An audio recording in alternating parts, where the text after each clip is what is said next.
Now here's my favorite maneuver when it comes to starting colts, and I think it's the most important thing to prepare your horse before you ride him.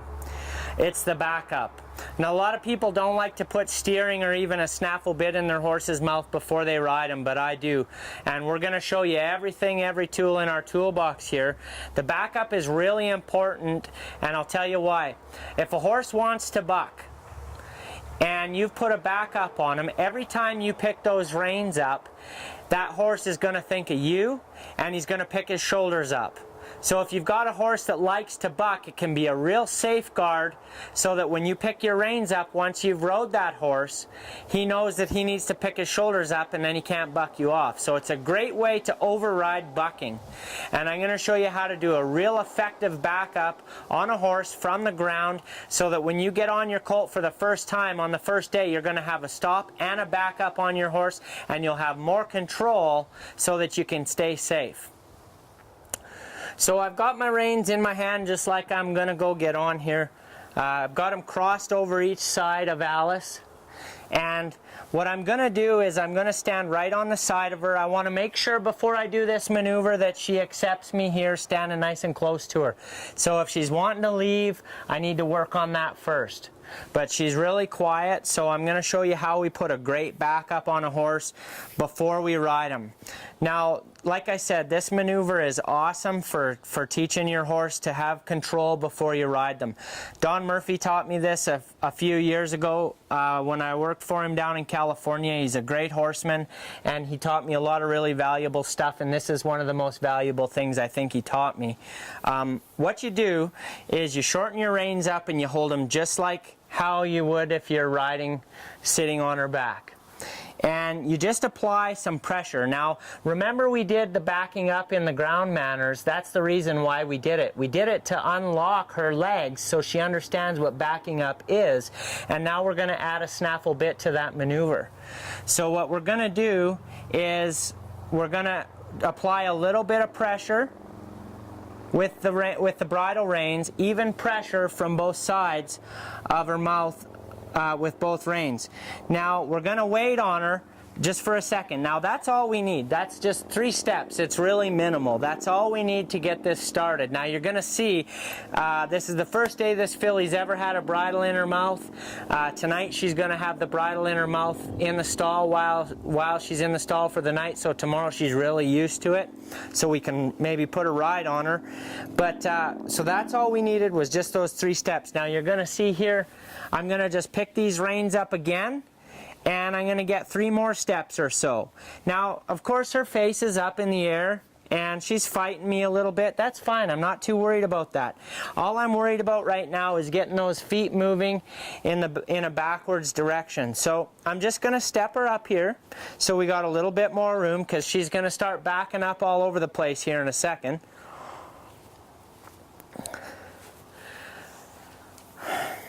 Now, if they don't want to move their feet, if they just want to stand there and not move at all, something you can do is motivate them to move their feet by just tickling them on the ankle with your right hand boot. Now, we're just going to get a couple of steps at a time. The reason that they're stiff or pulling on your hands is because the feet aren't moving where the reins are asking them to go. So as she started moving her feet, she started getting softer here in the pull. So the key is to have the feet moving and the pull will get soft. So what we're going to do is we're going to actually back this filly up, and you're going to see in a few minutes how soft of a backup you can put on a horse before you ever get on them. And it's amazing how much it's going to help your stop and your backup when you do ride, and how much control you're going to get on your colts right off the bat. Now I'm just kind of tapping her in the ankle until she moves back. And I want her to just give me a couple of steps, there we go, with a little bit of enthusiasm. So I just waited a hair longer for her there, and I just waited for that enthusiasm, tapping her on the ankles.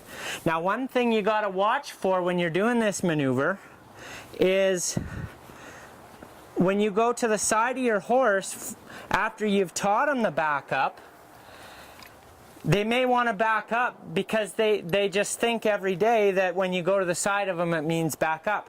It's okay.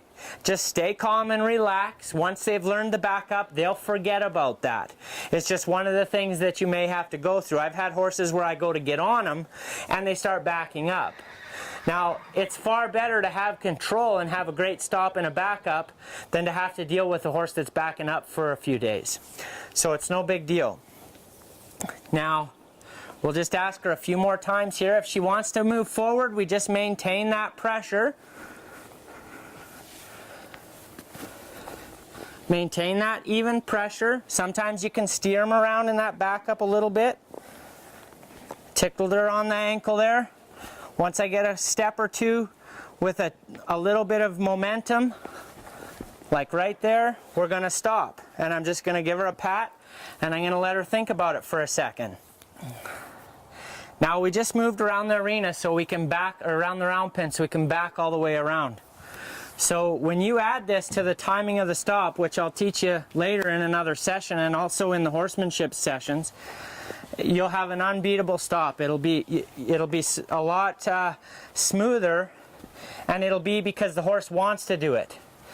And by putting this backup on and adding those two ingredients together, you can really change the way your horse operates. Now you can see I'm letting her quit, or I'm giving her a release when she's backing up now and she's giving her pull. I do this because I want her to, when I pick up the reins, immediately give her pull and back up. So by me practicing this way and giving her that release with her backing up with her feet, you see how she's getting much softer in her pull. Now she's fighting a little bit there, but she'll get softer there. Very nice. She's getting soft through that pull and picking those feet up.